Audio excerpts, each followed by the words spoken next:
Millionaire arrived home unannounced and saw the maid with his triplets. What he saw froze him. In New York's underworld, the name Alexander Moretti was spoken in whispers, mixed with fear. He controlled the ports, the streams of dirty money, the deals that never appeared on paper. Enemies called him heartless. Allies called him a man who never failed. Those who betrayed him never lived long enough to tell their story. But all that power collapsed on a bright afternoon 14 months ago. Helena Moretti, his wife, was shot dead in broad daylight. Their car had just stopped in front of a kindergarten gate when the bullets tore through the air. Helena had no time to think, no time to be afraid. A mother's only instinct was to lean back and shield the 3 little girls sitting behind her. When her body slumped over the steering wheel, blood spreading across the driver's seat, the 3 girls were still alive. Not a single scratch. Ava, Sophia, Lena. 4-year-old triplets with softly curled black hair and brown eyes exactly like their mothers. Alexander was in Chicago when he received the call. He does not remember whether he screamed or how long he stood in silence. He only remembers the moment he saw Helena lying in her coffin, her face cruelly peaceful, as if she were only asleep. That day, more than Helena was lost. A part of the 3 children's souls died with her. After the funeral, the silence began. The 3 children spoke to no one. They did not cry. They did not smile. They did not react. They held each other's hands and sat for hours staring into empty space as if this world had ceased to exist. Alexander did everything a man with unlimited power could do. He invited the best child psychologists, specialists from Europe, therapies so expensive they could have bought an entire building. He took his daughters everywhere, from Disney World to private islands in the Caribbean. He bought pets, built toy castles, and turned the garden into a child's paradise. Nothing changed. The 3 little girls remained as silent as shadows. In desperation, Alexander turned to the only thing he truly understood: violence. He hunted down the gang that had ordered Helena's murder. One name after another was erased from the map. No negotiations, no mercy, only guns and blood. Within 3 months, the entire gang vanished as if it had never existed. New York's underworld understood the message clearly. Alexander Moretti never forgets and never forgives. But when it was over, when the last enemy had fallen, Alexander stood alone in his study, staring into the empty space before him. There was no sense of victory, no relief, only a cold void spreading inside his chest. Helena did not return, and the children were still silent. Alexander began to flee in a different way. He left home before sunrise and returned only when the night was deep. He turned himself into a machine: meetings, contracts, constant flights between New York, Chicago, Miami, Las Vegas. Anywhere was fine as long as he did not have to face the hollow eyes of his 3 daughters. The seaside mansion, with 15 bedrooms, a swimming pool, and a tennis court, became the most terrifying place to him. Not because of enemies, but because every corner of the house reminded him of what he had lost. Alexander Moretti, the man who once made the entire underworld tremble, was now powerless before 3 small children. And it was in that emptiness, when he no longer believed in money, no longer believed in violence, when he no longer knew where to run, that fate quietly placed a completely different kind of person at the iron gates of the Moretti estate. A woman with no power, no money, but carrying something Alexander had lost long ago. Her name was Clara Reyes. From the moment the bus stopped at the roadside, Clara knew she did not belong here. Security cameras were mounted everywhere. The fences were high, thick, and cold, like a boundary between 2 worlds. She had not even reached for the doorbell when the gate opened automatically. They had been watching her for a long time. Clara swallowed and stepped inside, one careful step at a time. The stone-paved driveway leading to the mansion was long and straight, as if deliberately stretching her fear. Two men in black suits stood waiting at the main entrance. Their eyes passed over Clara without emotion. Beneath their jackets, she could clearly see the outlines of guns. A voice inside her whispered, "Turn back. This is not a place for you." But Clara did not turn around. She needed this job. She needed the money to pay a lawyer for her brother. Fear was a luxury she could no longer afford to carry. Inside, the mansion was even colder than she had imagined. The ceilings soared, crystal chandeliers. Marble floors polished so brightly they reflected her pale face. The silence was suffocating, as if the house were holding back something far too heavy. Clara was led into the living room, where Mrs. Agnes was waiting. The housekeeper was over 50, her hair silver, her eyes tired, yet still holding a rare gentleness in this house. Agnes looked Clara up and down. No judgment, no pity, just observation. "Is your name Clara Reyes?" "Yes, ma'am." Agnes pointed to the chair opposite her. "Sit down." Clara obeyed. She placed her hands on her knees, trying to keep them from trembling.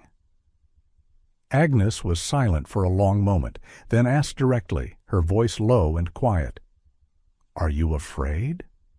Clara understood she was not asking about cleaning work. She was asking about this place, about the armed men, about the invisible power pressing against every wall. Clara lifted her head and met Agnes's eyes. "Yes, I am afraid." Then she continued, slowly but firmly, "But I have been afraid my whole life, and I am still here." Agnes said nothing, but in her weary eyes something shifted. She nodded. "You're hired. You start tomorrow." The next day at 5:30 in the morning, Clara arrived at the mansion with a small suitcase. Her room was in the east wing. Small, but clean. Better than the damp old apartment with rats and mold.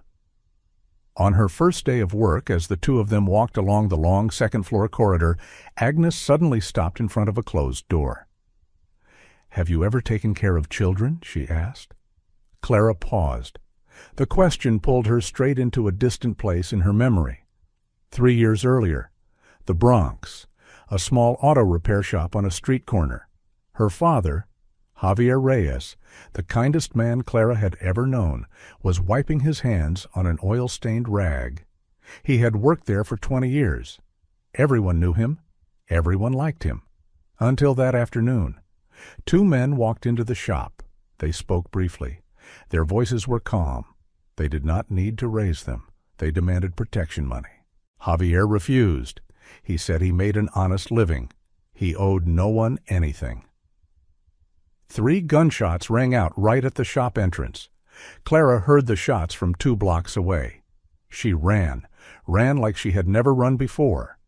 But when she arrived, her father was already lying on the concrete floor, blood spreading wide, his eyes still open, staring up at the sky as if asking a question no one would ever answer. Her mother never recovered from that shock. 6 months later, she passed away in her sleep. The doctors called it heart failure. Clara called it pain, slowly killing a person day after day. Then came her younger brother, Daniel Reyes, 19 years old. His only dream was to become an engineer. One day, the police knocked on the door. Drugs in the trunk of his car, a gun in his closet. Everything was too perfect to be real. Daniel was sentenced to 10 years in prison for a crime he did not commit. Clara lost everything in just 3 years. She was 27, with no parents, a brother in prison. By day, she worked at a cafe. By night, she cleaned offices. In the evenings, she squeezed into the lecture halls of a community college, majoring in early childhood education. Every dollar she earned went to lawyers and to the fragile hope that one day Daniel would be cleared of his name. Clara learned to live with pain, not by forgetting it, but by carrying it with her every day. She blinked and returned to the present. Agnes was still standing there, waiting for her answer. "I have," Clara said, her voice tightening slightly. "But more importantly, I understand what it feels like to lose someone you love." Agnes looked at the closed door. "The 3 children haven't spoken a single word for 14 months, she said quietly. "No one has been able to reach them." Clara stared at the door for a long moment. "Maybe," she said slowly, "they don't need to be fixed. Maybe they just need someone who understands." Agnes did not answer, but in her tired eyes something very fragile flickered. Perhaps hope, or perhaps only desperation clinging to whatever remained. Clara met the 3 children for the first time on the second-floor staircase. She was following Agnes down the long corridor when she suddenly felt a strange presence, not a sound, not a noise, but the unmistakable sensation that someone was watching her. Clara stopped. On the 5th step, the 3 children stood close together, holding hands. Ava in the middle, Sophia on the left, Lena on the right. Soft black curls fell across their foreheads. Their 3 faces were so identical that without careful attention one might think it was a single child reflected in a mirror. They did not smile. They were not afraid either. Their large brown eyes stared at Clara, empty, expressionless, lacking the normal curiosity of children. That gaze sent a chill down an adult's spine, as if one were being looked through rather than looked at. "That's Ava, Sophia, and Lena," Agnes said very softly, almost in a whisper. "The boss's daughters." Clara said nothing. She simply stood still, lowering her gaze to the children's eye level. She did not smile too much. She did not wave. She did not try to provoke a reaction. The 3 children continued to look at her. Then something strange happened. Their eyes followed her.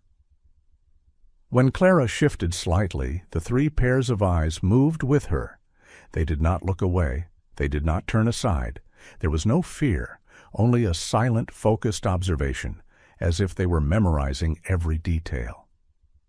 Clara felt her heart tighten, not from fear, but because she realized that the silence was not empty. It was heavy, pressing down on a person, like a room that had been sealed for too long, no longer containing air to breathe. "They don't talk to anyone," Agnes continued sadly. "It's been 14 months. Clara swallowed. She could not take her eyes off the 3 children. In that brief moment, she saw an image of herself 3 years earlier, standing before her father's body, unable to cry, unable to scream, with only an infinite void opening inside her. Clara lowered her head slightly, not as a greeting, but as a silent acknowledgement. "I see you." The 3 children remained standing there, holding hands, saying nothing. But for the first time in 14 months, their eyes had chosen to stay with a stranger. During her first week at the Moretti estate, Clara did nothing special. She did not ask questions. She did not approach the 3 children. She did not try to draw their attention. She simply did her job, dusting, vacuuming carpets, folding clothes, wiping the stairs, cleaning rooms so vast they made one feel lost inside them. But there was one difference. Clara did everything as if the house itself were wounded. She moved more slowly than necessary. Her hands rested gently on surfaces as though she were afraid of hurting them. When wiping the stair railings, she did not pull hard. When folding the children's small dresses, she smoothed every crease as if touching something fragile. And she sang, not loudly, not clearly articulated, just old melodies, softly, like breath. Songs her mother used to sing while she was alive. Songs that did not need a listener, only a singer. Her singing drifted through the vast mansion, not breaking the silence, but blending into it. The first 3 days passed like this. On the 4th day, while Clara was wiping the second-floor stairs, she felt something change. Not a sound, but a presence. As if someone had been standing somewhere for a long time. She did not turn around. Her instinct told her not to. She continued cleaning, continued singing, her voice steady, neither deliberately gentle nor deliberately cheerful. Just herself. 5 minutes passed. 10 minutes. 20 minutes. Clara did not look, but she knew. Ava was standing there. The little girl stood in the doorway, one hand gripping the doorframe, her brown eyes fixed on Clara as if memorizing every movement. Clara did not smile. She did not call her name. She did not turn around. She simply continued to be there. When Clara finally glanced lightly to the side, the doorway was empty. Ava had vanished. But it was the first time in 14 months that one of the 3 children had watched an adult for so long. In the second week, the change began to spread. Clara was sitting in the laundry room, folding tiny dresses, pink, purple, pale blue. She sang, as she did every day. The space was so quiet one could hear the fabric brushing against itself. Then came very soft footsteps. Clara did not look up. A small shadow appeared at the edge of her vision. Sophia stepped into the room and sat down on the floor about a meter away. The little girl did not speak, no expression. She simply sat there, watching Clara fold each dress. An hour passed. Clara still did not look directly at Sophia. She kept a very faint smile on her lips, as if smiling to herself, and continued to sing. Finally, Sophia stood up and walked out. Before disappearing, she turned back to look at Clara once, very quickly. The next day, Lena appeared. She did not enter the room. She only stood in the doorway, her head tilted slightly to one side, listening, like a small bird trying to understand a melody coming from far away. Clara's heart beat faster, but she did not show it. She understood one thing very clearly. If she rushed, everything would shatter. This healing would not come from words, not from questions, not from effort. It came from presence, from being there long enough, patient enough, and genuine enough for the children to believe that this world, though it had once been very painful, could become safe again. Miracles do not arrive with thunder. They come on an ordinary afternoon, in a laundry room filled with the scent of clean fabric and pale light filtering through a small window. Clara was folding blankets, thin children's blankets, light-colored, so light that a single careless movement could send them sliding apart. She moved slowly, as she did every day. When she lifted the stack of blankets, a sheet of paper slipped out and glided softly onto the floor. Clara bent down to pick it up. It was a crayon drawing. A purple butterfly, its wings uneven, lines trembling, the body slightly crooked, as if the artist had paused for a long time before each stroke. To anyone else, it would have been just a clumsy child's drawing. But to Clara, her heart suddenly tightened. She knew at once who had drawn it. Ava. Clara sat down on the floor, holding the picture in both hands. She said nothing for several seconds. She only looked, as if afraid that if she rushed, the moment would disappear. She did not turn around, but she could feel it.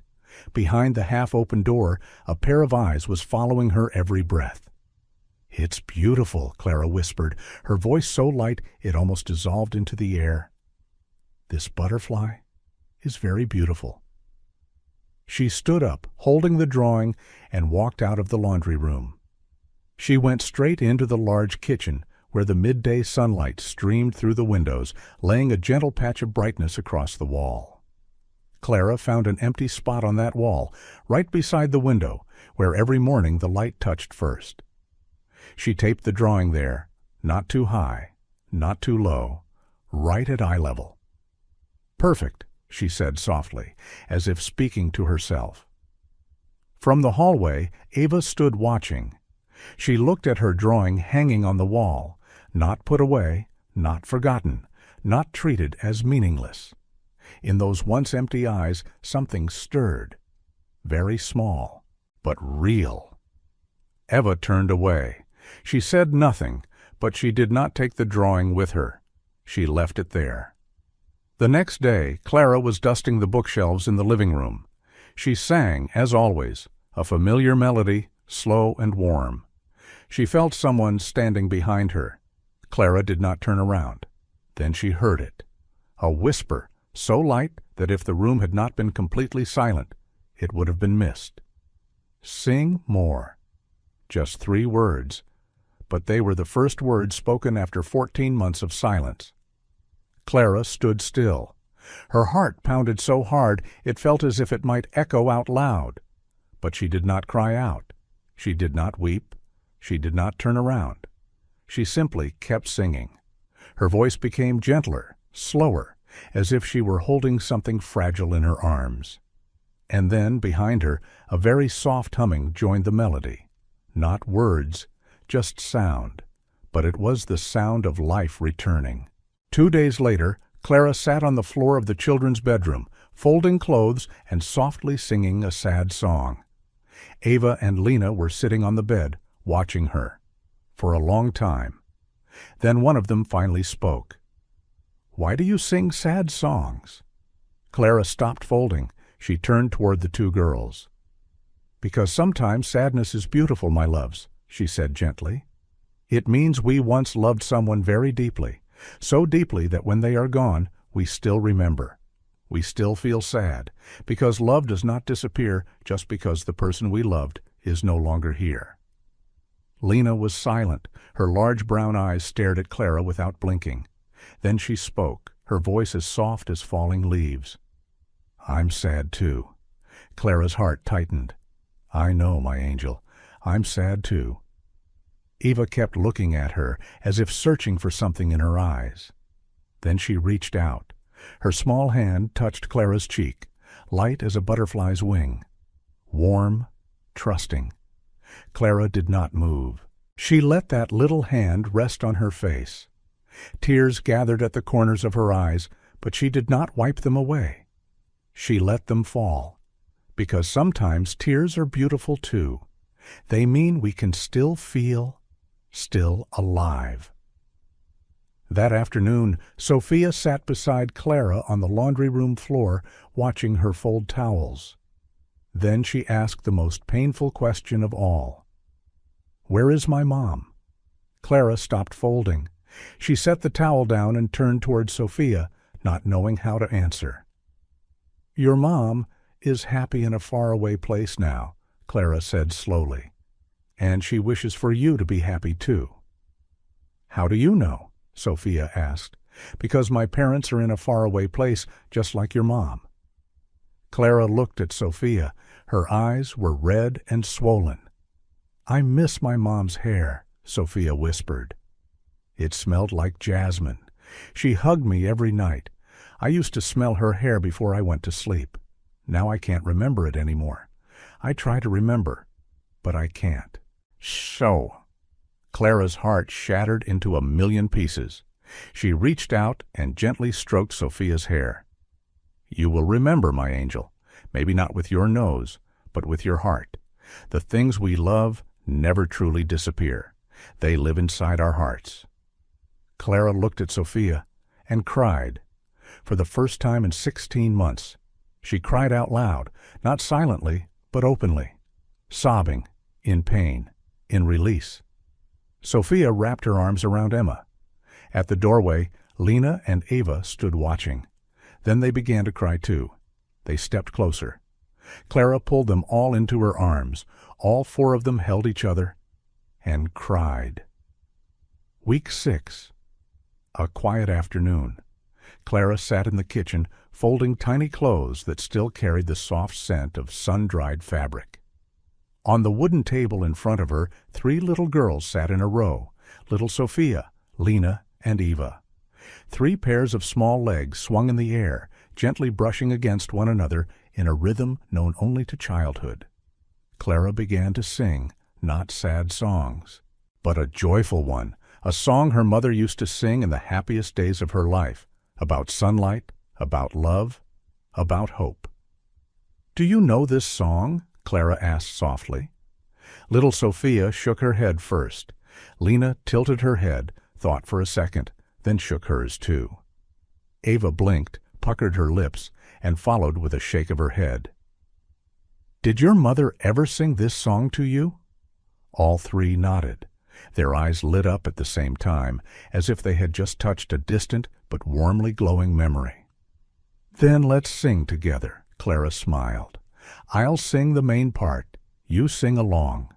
Clara began. Her voice was slow and gentle, guiding the three small unsteady voices behind her. Lena sang ahead of the beat. Ava often came in a line late. Little Sophia sometimes forgot the words and simply hummed with the melody. But no one cared. They sang. Together. Like a family.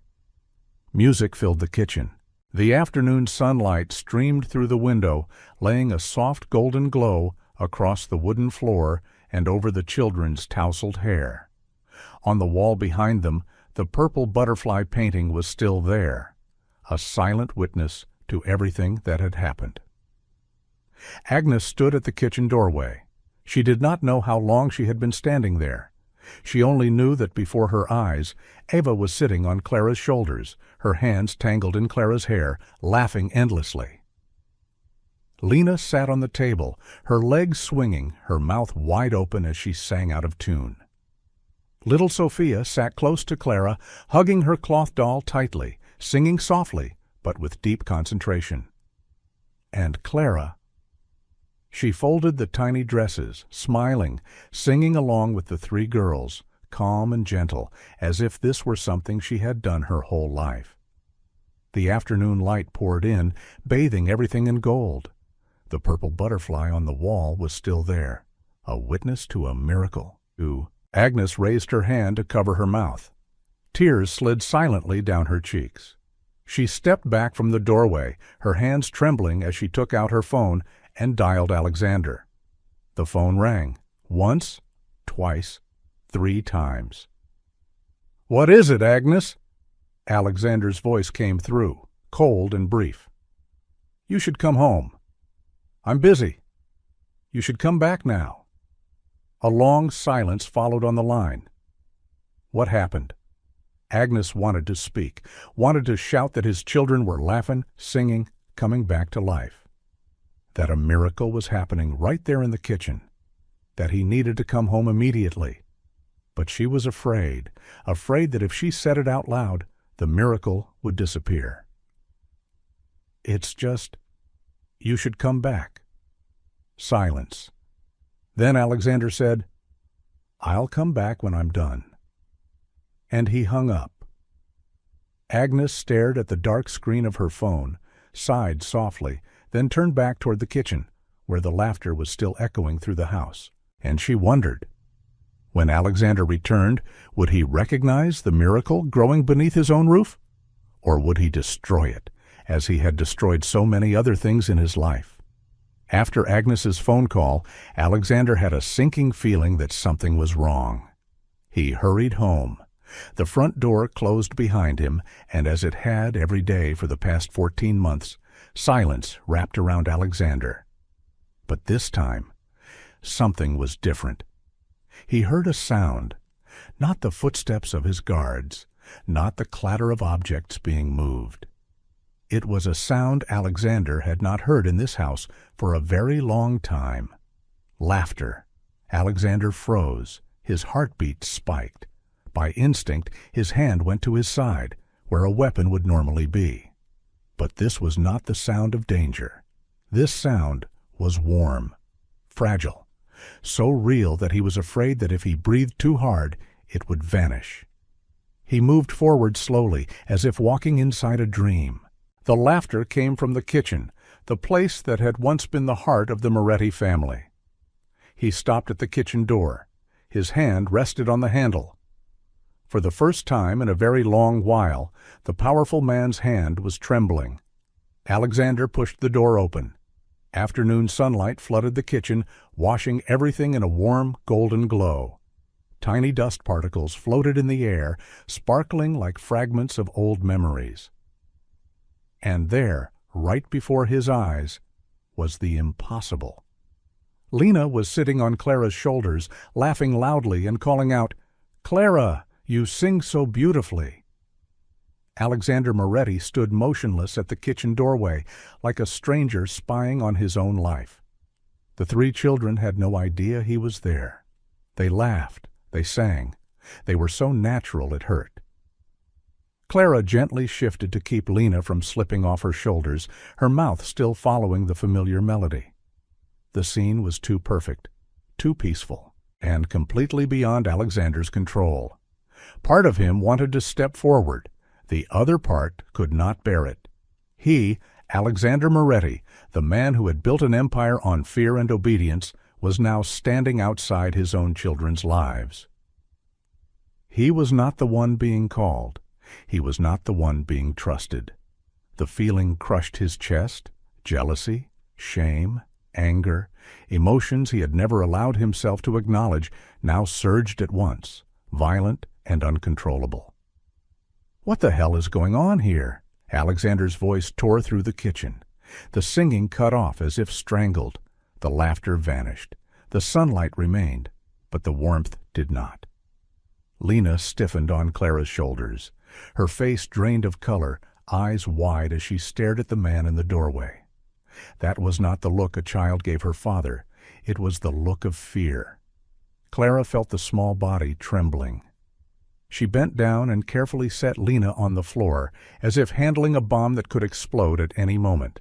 "Sir, I was just—" "You were hired to clean," Alexander roared, striding into the kitchen, each step falling like a hammer blow. "Not to turn my house into a circus." Ava and Sophia retreated against the counter, hands tightly gripping each other. The eyes that had just been shining were now clouded with panic.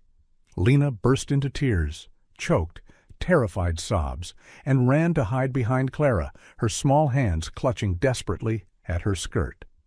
Clara straightened. She did not kneel. She did not bow her head. "The children are happy," she said, not loudly but firmly. "For the first time in 14 months they are talking, laughing, singing. Don't you see that?"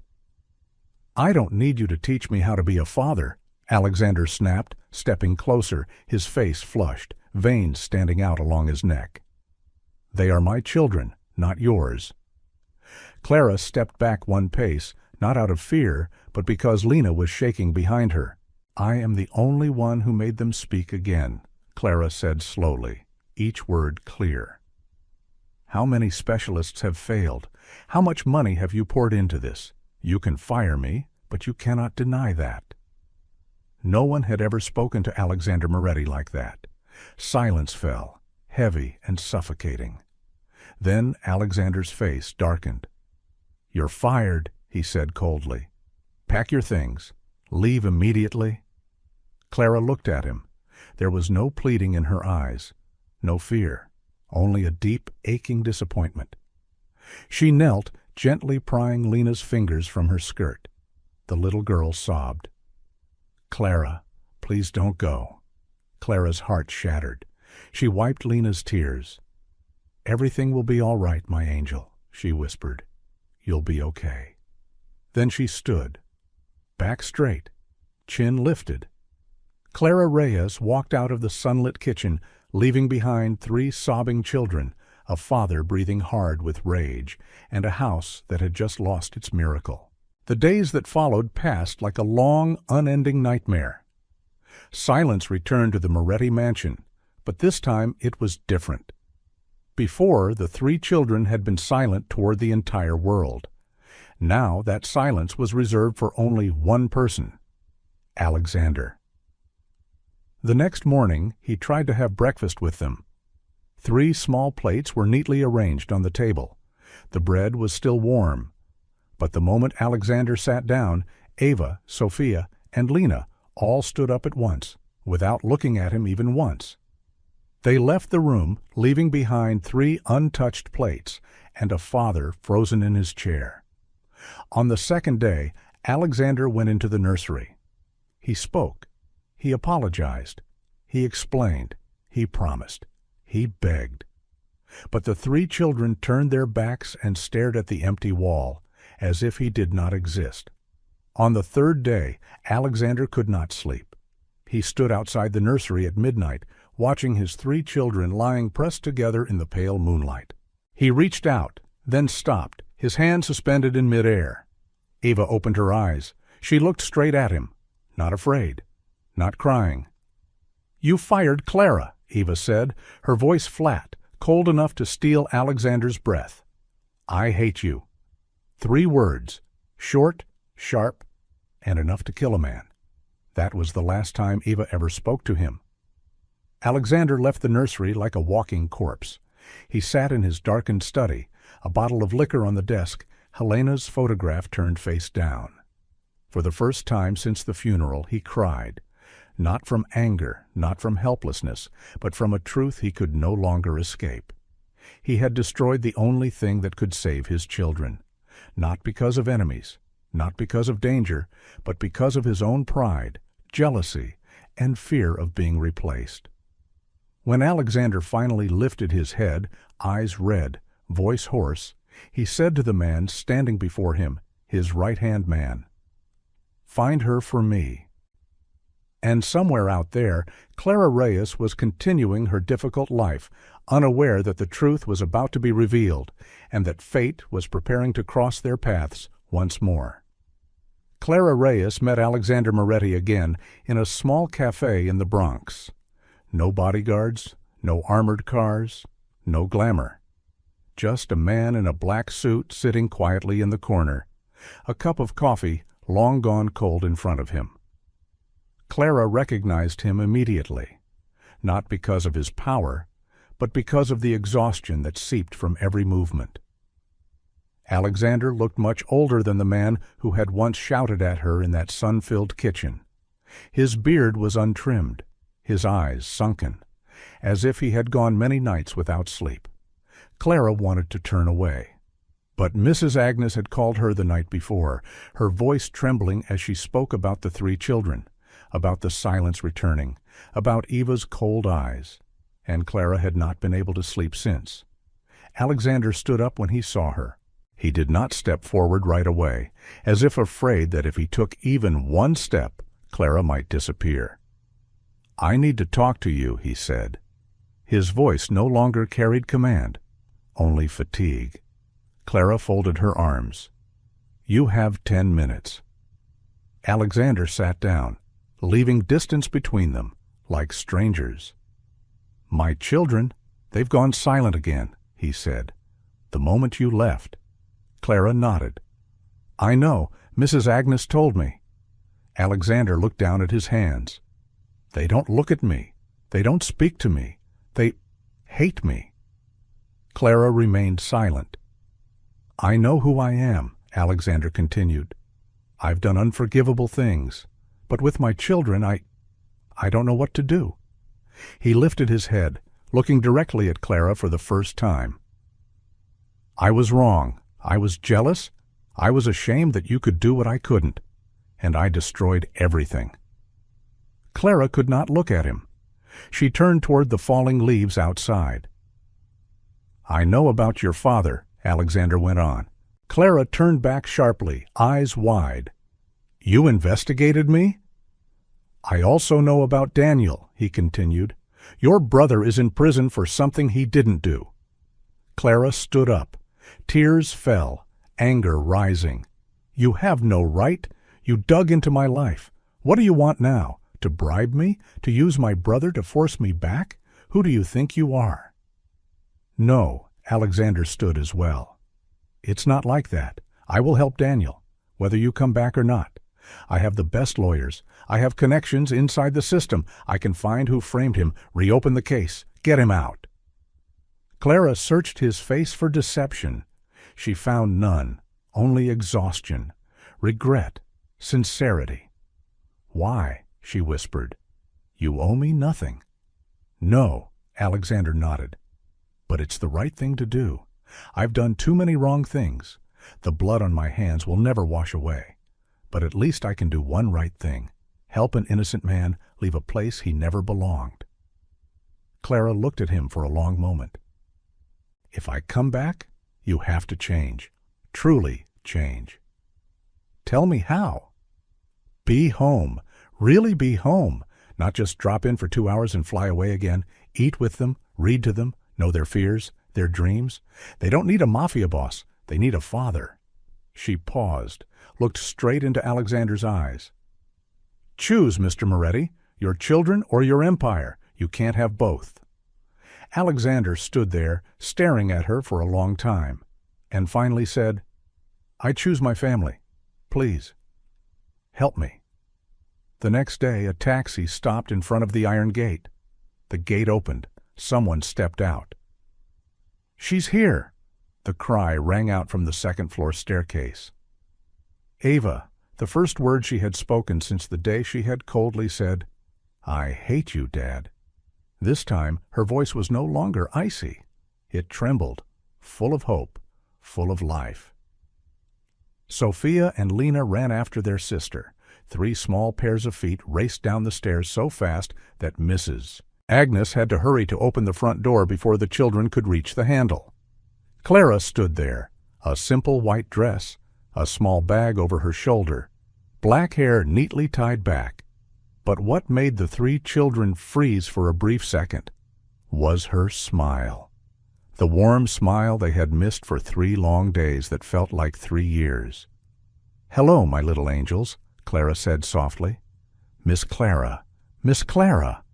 All 3 shouted at once. They ran like arrows. Eva wrapped her arms around Clara's waist. Sophia hugged her back tightly. Lena looped her arms around Clara's neck. The 3 of them cried and laughed at the same time, calling her name in joyful chaos. "We thought you were gone forever," Sophia sobbed. "We missed you so much," Lena choked. Clara knelt down and opened her arms, pulling all 3 into a tight embrace, holding them as if afraid that if she let go, the miracle would vanish. "I'm sorry," Clara whispered, tears falling onto their small heads. "I'm sorry I left. I never should have gone." "We forgive you," Eva said, her voice small but clear. Eva lifted her tear-stained face. "You'll stay, right? Stay with us? You won't leave again, right?" Clara looked up. Alexander Moretti stood in the living room. No suit, no gun, just a father with eyes red from sleepless nights. He nodded, slowly, firmly. Clara looked back at the children. "I will stay," she said. "I promise." Alexander stepped forward and knelt down to their level. "I apologize to her," he said, his voice trembling. "I asked her to come back because I love you, because you need her, and because I was wrong." Ava looked at her father for a long moment. There was no hatred left, only a child's cautious uncertainty. "You'll stay home too, right?" she asked. "Like Miss Clara?" Alexander's heart shattered and mended. "I will," he said, "every day." Lena stepped forward and placed her small hand in her father's. "Do you really promise?" "I promise," Alexander whispered. The 3 children hugged him. Alexander Moretti, the man who once made the entire underworld tremble, knelt on the marble floor, holding his children and crying. Not because of weakness, but because he had been saved. Clara sat beside him, her hand resting on his shoulder. Agnes stood at the doorway, turning her face away as silent tears fell.